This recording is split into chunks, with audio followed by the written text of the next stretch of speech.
Hey folks, back at it again. So we started actually talking about these buffers and titrations before the old lockdown started. So let me kind of quickly remind you what we've done, what we've mentioned, things of that nature, before we just start digging into my blathering on, I guess.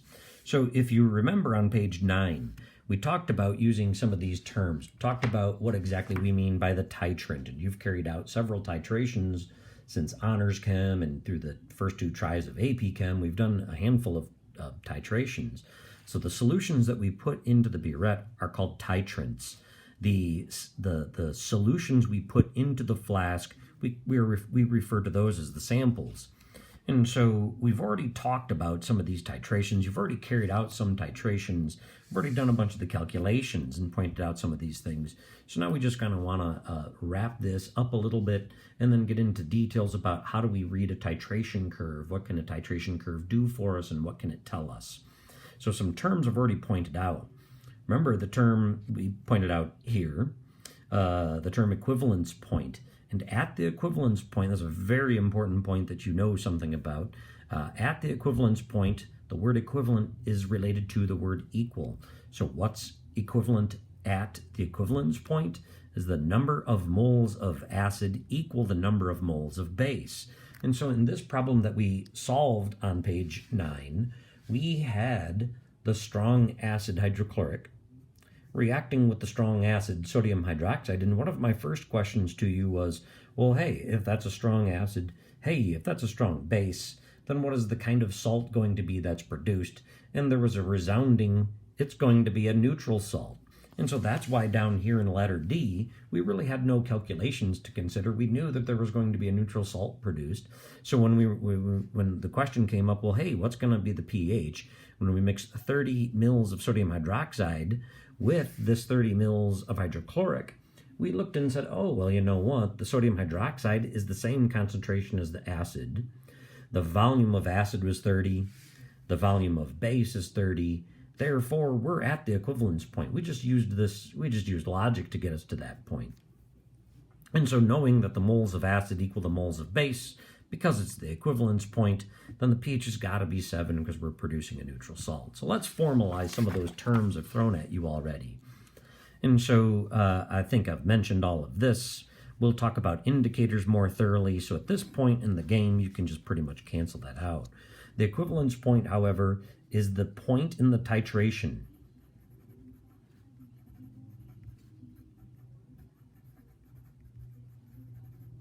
where the number of moles of acid, I'll use HA to represent that, are equal to the number of moles of base. Now the end point, up here, I'm skipping this about indicators, and this is another thing I would show you in class, but if we actually did this hydrochloric acid sodium hydroxide titration, in fact, I'll just kind of sketch out some stuff right here. Hydrochloric acid and sodium hydroxide, both of these solutions are clear and they're colorless. Well then, as they react, they produce sodium chloride and water. We call that salt water. And salt water is also, what does it look like? It looks like water. So it's also clear and colorless. And so since we start with stuff that is clear and colorless, and we end with stuff that is clear and colorless, then we've got to have something to tell us that we've reached the equivalence point. That's what indicators do. They shift color, they change color at what we call the end point. More on that in a moment. But the end point ideally should be the same as the equivalence point. These should be the same if we've done everything right. And so what is the end point? It's the point where the indicator changes color.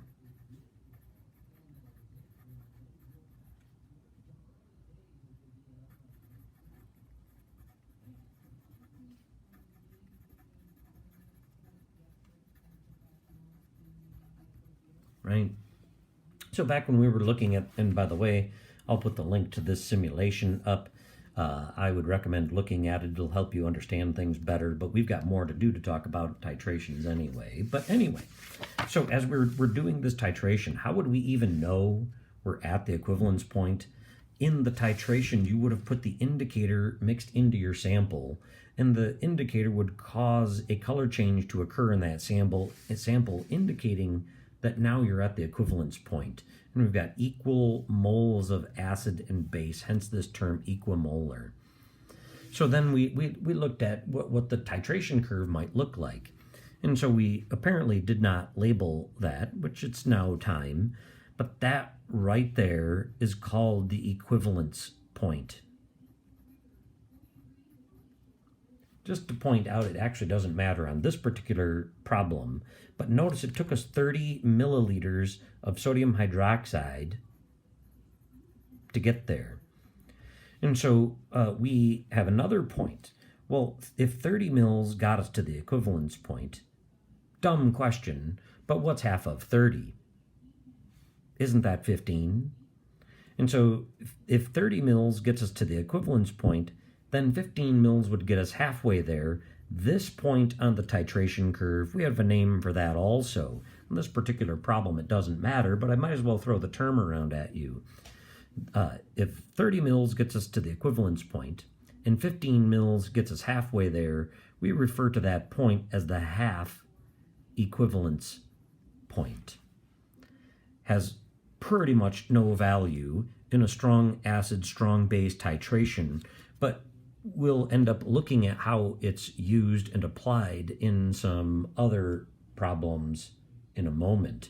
So now, if we move over here, so let's actually do a titration problem. So this says we are starting with 30 mils of 0.5 molar acetic. And we're going to titrate it with sodium hydroxide. So let's keep in mind what it is we're doing here. Here's our burette. Pardon my terrible drawing. Here's our flask or beaker. This happens to be a flask I'm drawing. So our sample is the acetic acid. We're going to titrate it with this 0.5 molar sodium hydroxide. Now take note, again, to keep numbers easy on the first problem in the first run through, we're using the same concentrations here. So the net ionic equation, again, I'm going to use the abbreviation for acetic acid. I'm not going to actually write out its full chemical formula. And we're going to react it with sodium hydroxide. The sodium is going to end up being a spectator. So I wish I hadn't even drawn it here, but so what we're going to end up forming, the H is going to be donated to the hydroxide. That'll form water. And then we'll be left with the anion here. So the first thing we need to do is figure out, well, what is the initial pH of the acetic acid? In other words, there's no sodium hydroxide yet added. This reaction in A has not occurred. So what we've got is just a plain weak acid solution. And so this involves the four-step process. I've mentioned several times that I kind of hope you can do it without setting up every single tidbit, every single little step of the overall process. But the acid would ionize. Its initial concentration is 0.5 molar. The initial ions would be 0. And in the first few seconds, it would change by X. We don't know what its ionization would be, but notice its Ka value is really small. So it's not going to ionize much. And so we've actually done this exact problem multiple times. So the acid will end up being still 0.5 because remember, since the Ka is small, we know the X value is practically 0. And so that becomes X, that becomes X. And so then the Ka expression for this acid, all things we've done over and over so far, H times A over HA. We do step 3, which is to plug in the values. The Ka is given right here. I'll plug that in. 1.8 times 10 to the negative 5. The H and A are both X, so that becomes X squared. The HA is 0.5, so I plug that in, and we end up with 0.5 multiplied on both sides. We take the square root, and I'm going to pause so I can open up my calculator.